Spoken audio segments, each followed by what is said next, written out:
Welcome back to the Dartmoor Diaries. It's a pleasure to have you with us. Whether you've been following our escapades for some time or have just stumbled across them now, there has been rather a lot of running about this week as we attempt to source exactly what's required to complete the boiler room. With the plumbing team's arrival imminent, we've been pushing to have everything ready, though progress hasn't always matched our enthusiasm. Still, we are working hard to make it happen, and with a bit of luck we'll manage to pull together as much as we need in time.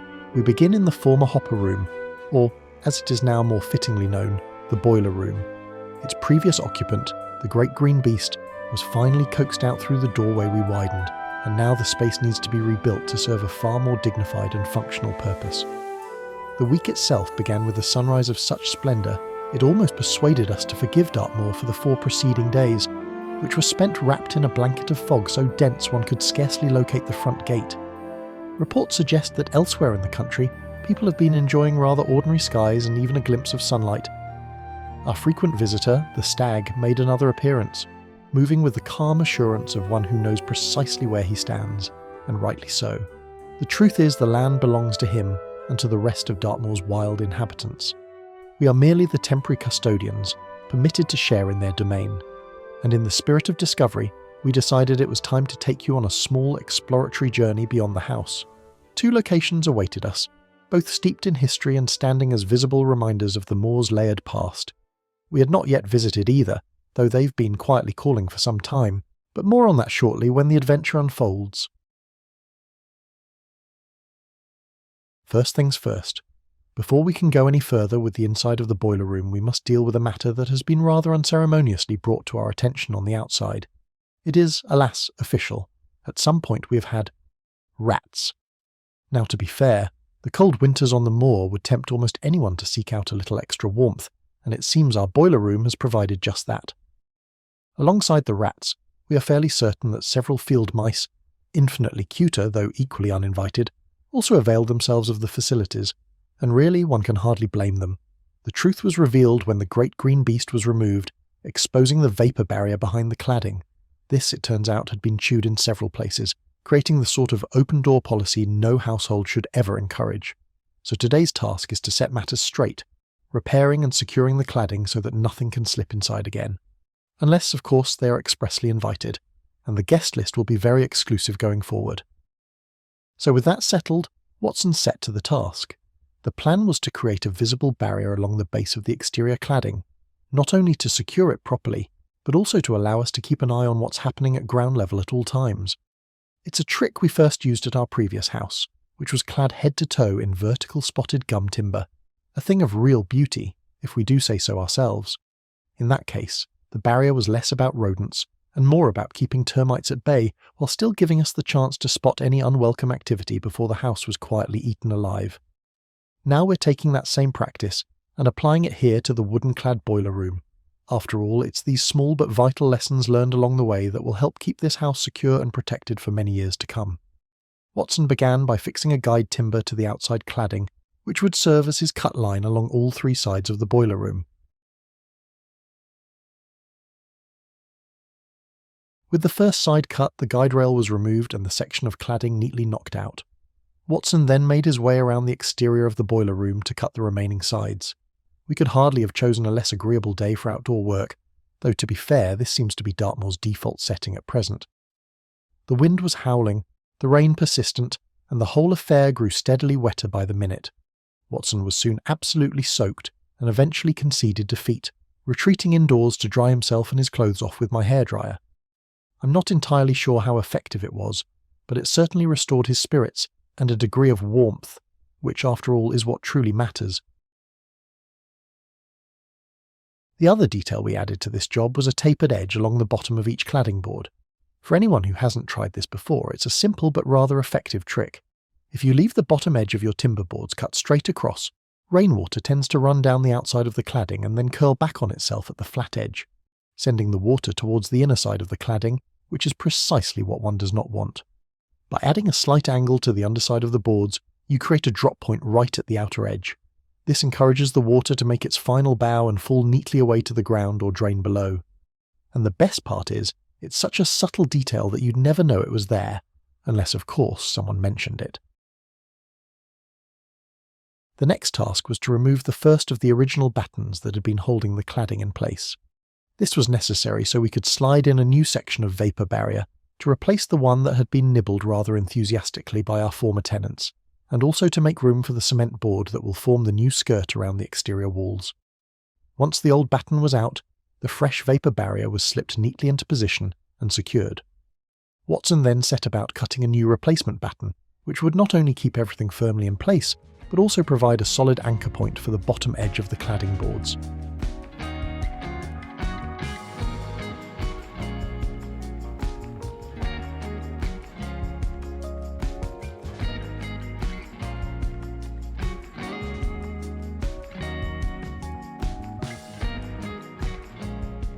With the new batten in place, carefully measured supports were added to hold it at Watson's desired level and height, while he fixed everything securely.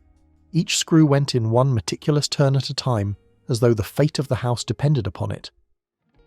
You know you're working alongside a perfectionist when every screw is positioned at precisely the same distance apart, even when there's not the faintest chance another human will see them again in this lifetime. Still, should some future archaeologist pull apart the boiler room in 200 years' time, they will no doubt marvel at the geometric discipline of Watson's hidden handiwork.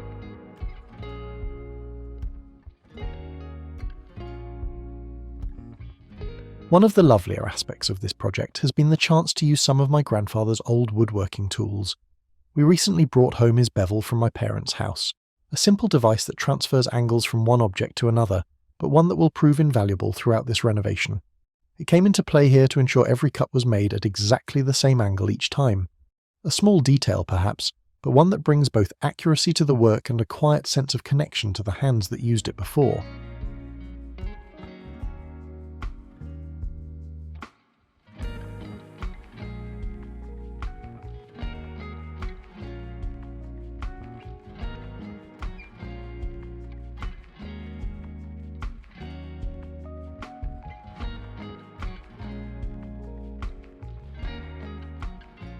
With the drops all set, Watson measured and cut each piece of cladding needed to repair the exterior wall before braving the great outdoors once more to secure them in place. The first board required a little gentle persuasion, but soon slid neatly into position. Before it was fixed, Watson added a line of wood glue along the top edge, not strictly necessary but included for good measure, and perhaps also as a small gesture of reassurance that this time the cladding is going absolutely nowhere.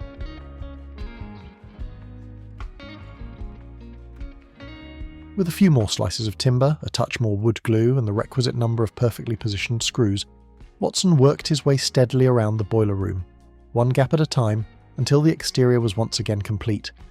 I suspect I'll give the cladding one final bubble bath before moving on to oiling the boards.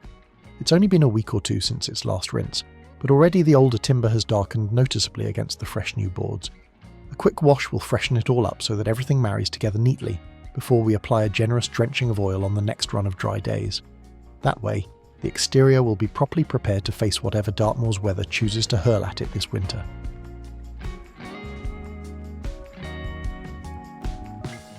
At last, Watson cut his final batten, the batten of all battens, destined to hold the very bottom edge of the cladding in place, while giving the cement board a firm base to press up against. By this stage he had also taken a wire brush to the edge of the concrete slab, ensuring that every trace of lichen was banished.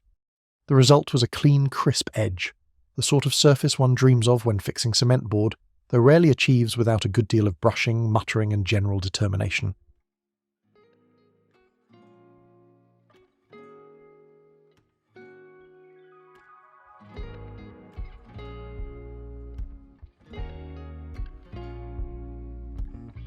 And then came the pièce de résistance, the icing on the cake, the cherry on the trifle, the jam on the scone, the treacle on one's porridge. In short, the final touch that completes the whole affair, the painting of the cement board.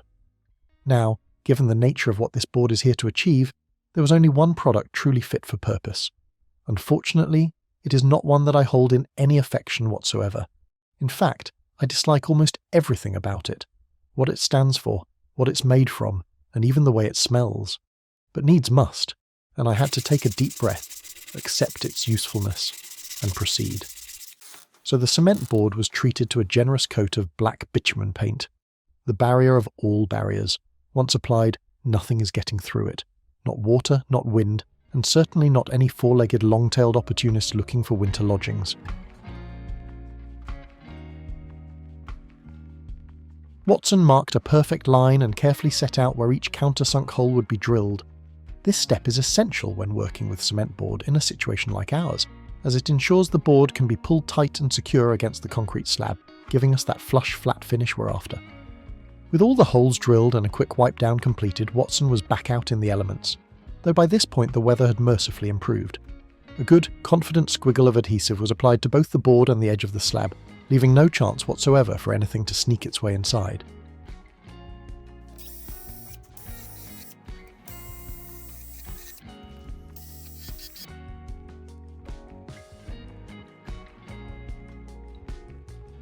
The final screws were set in place, followed by a quick check with the level, to confirm everything was beautifully straight, even if almost nothing else around it could make the same claim.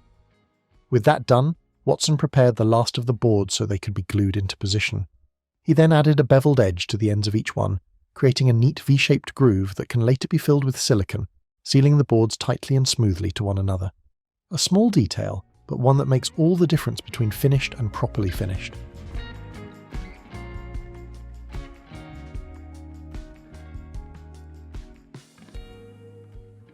At long last, the boiler room is sealed, protected from the outside elements and from any uninvited visitors with furry tails.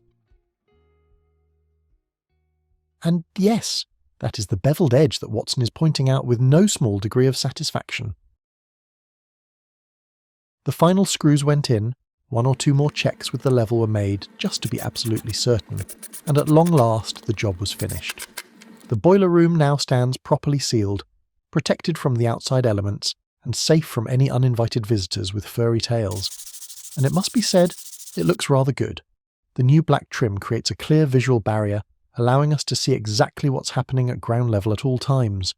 Far better, we think, than having the cladding dragging its heels in a puddle and soaking itself up to the knees. Instead, the trim ties neatly back to our Victorian guttering, pipework and trim, giving the whole thing a far more intentional look.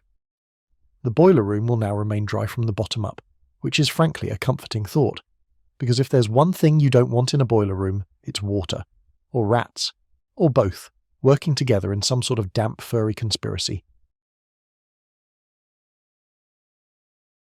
The next task of the weekend was to rebuild the entrance to the boiler room, making it weather-tight once again so we can move forward with the sheeting, insulation, and tiling before the plumbers arrive to install the new system. As you can see, we've also decided to add a floor waste to the room. This has already been cut into the slab so the waste pipe can be installed at the same time as the tiling. It seemed sensible, as this space will soon house our water filtration system, and while we very much hope that no pipe ever springs a leak or decides to go on strike, one must allow for the possibility. By including the drain now, any mishaps in future should be neatly whisked away without causing damage. Fortunately, we already have an underground drainage system that we can tap into, so any water will be carried off discreetly to the proper destination, rather than making itself at home on the boiler room floor. Watson cut his base plate, added a strip of DPC for good measure, and set it in position. A few careful measurements followed to find the exact centre of the room, neatly aligned with the apex of the roof, and then he was off once again. Concrete screws in hand, the base plate was firmly secured, and the first upright was fixed into place, marking the beginnings of the new door frame. A small step perhaps, but the sort that gives one the satisfying sense that the room is finally taking shape.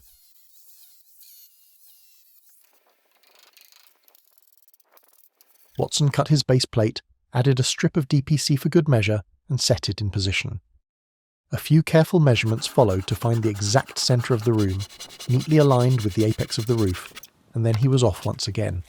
Concrete screws in hand, the base plate was firmly secured, followed by a quick trim of the framing timber to make space for a new top plate. This was cut and screwed neatly into place, ready for the rest of the frame to follow. As always, Watson took his measurements with meticulous care, ensuring every cut was exactly what was required. With that done, he added the first upright, beginning the process of building out the wall. A small step perhaps, but the sort that gives one the satisfying sense the room is finally taking shape.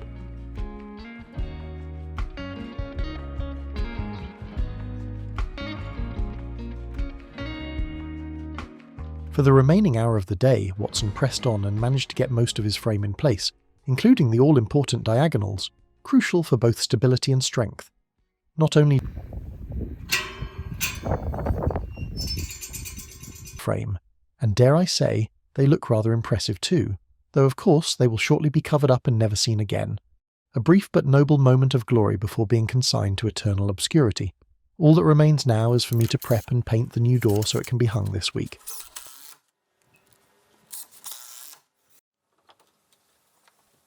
There's also a little more vapour barrier to add, after which we'll fix OSB to a few of the internal walls to give extra strength where the plumbing team will need it, and then move on to tiling the floor.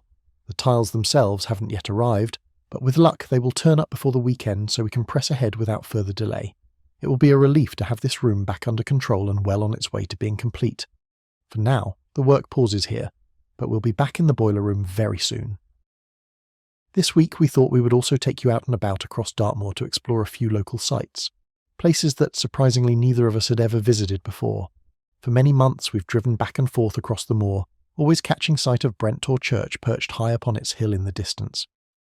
With a rare break in the weather last week, we finally decided it was time to take a drive over and see it for ourselves. Brentor Church, or St Michael de Roop, is a small historic church on Dartmoor, built around 1130 by Robert Gifford, a local landowner, on the summit of Brent Tor at a dizzying 335 metres, or 1,100 feet, high. Its location was chosen as a prominent landmark, visible for miles in every direction. Legend has it that Gifford vowed to build a church to St Michael if he survived a fierce storm at sea, when it was said the devil himself tried to claim him. True to his word, the church was dedicated to the saint. We'll be adding a post on our channel with the full legend for you to read, as Dartmoor is absolutely brimming with stories such as these, a place of magical, mysterious tales that one really must experience in person.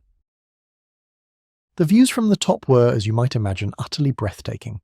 Green fields and woodland stretched out across the horizon, scattered like a patchwork quilt, and well worth the climb to see in person.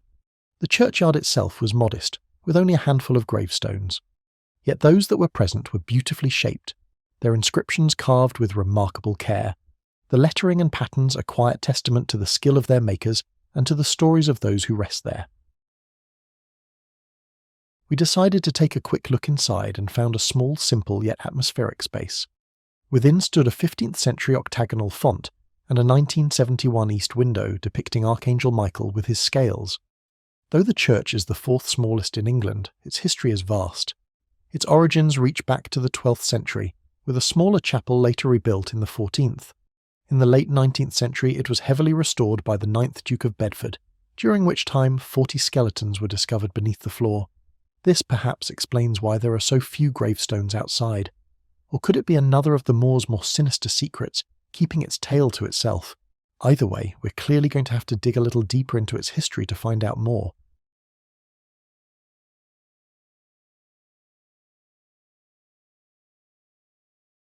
Next, we hopped back into the car and drove a short distance to the little village of Lydford.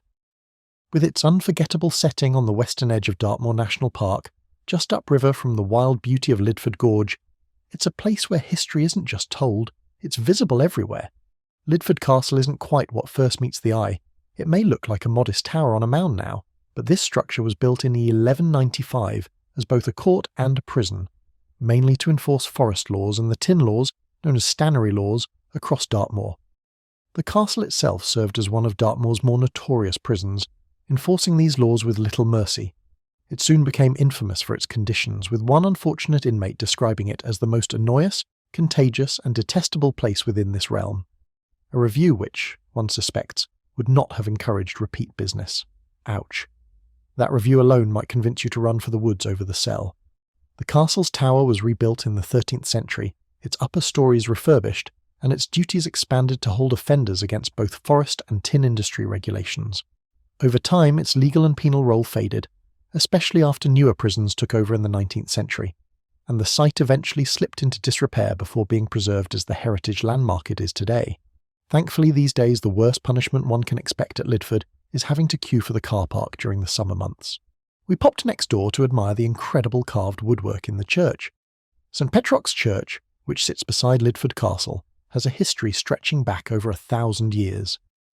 It is thought to have begun as an early Christian foundation, possibly established by St. Petroc himself around AD 649. The original wooden structure was destroyed by Viking raiders in 997, but the Normans rebuilt it soon after, with further enlargement in the 13th century. A tower and south aisle were added around 1450, and the church was dedicated in 1261. The church is dedicated to St. Petroc, a Welsh monk who travelled widely through the West Country during the 6th century and died in 564. At least 27 churches in Devon and Cornwall still bear his name, testament to his influence across the region. What stands today at Lydford is truly remarkable. The ceiling is an astonishing structure of carved wood, soaring overhead, but the real delight comes lower down, a splendid series of intricate carvings forming the ends of the pews. Each is different, showing a saint or holy figure framed by borders of words, animals, or plants. The detail is extraordinary. Creatures of sea and land, birds and insects, frogs, rabbits, even goats, all intermixed with exquisite flowers, among them the humble primrose. It's the sort of craftsmanship that rewards close inspection, a reminder that even the pew ends were given the attention of master carvers. These master carvers, in fact, were the Pinwill Sisters, Mary, Ethel and Violet, who became professional woodcarvers in the late 19th century. Daughters of the Vicar of Ermington, they first learned the craft from the workmen restoring their father's church. With encouragement, talent and the patronage of architect Edmund H. Sedding, they established their own company and built a formidable reputation for high-quality work. Among their creations are the very screens and bench ends at Lydford Church, carvings that still enchant anyone who takes the time to look closely. If you find yourself anywhere near Lydford, we would definitely encourage you to step inside and see these carvings for yourself, especially if you have an appreciation for true artisan craft. We hope you've enjoyed seeing what we've been up to this week, and we'll leave you with one of our beautiful sunset drives across the moor, filmed, as it happens, during an urgent last-minute dash to B&Q for yet more supplies. This probably explains why we so often tumble through their doors with barely 20 minutes to spare. The views are simply too magnificent to rush. One finds oneself driving slower and slower, just to take them in. The skies ablaze with colour, the horizon rolling away in every direction. Along the way there's always time to greet a few sheep standing by the roadside, and on this occasion, a herd of Dartmoor ponies enjoying a well-deserved drink at the local watering hole, a fittingly peaceful end to another week on the moor.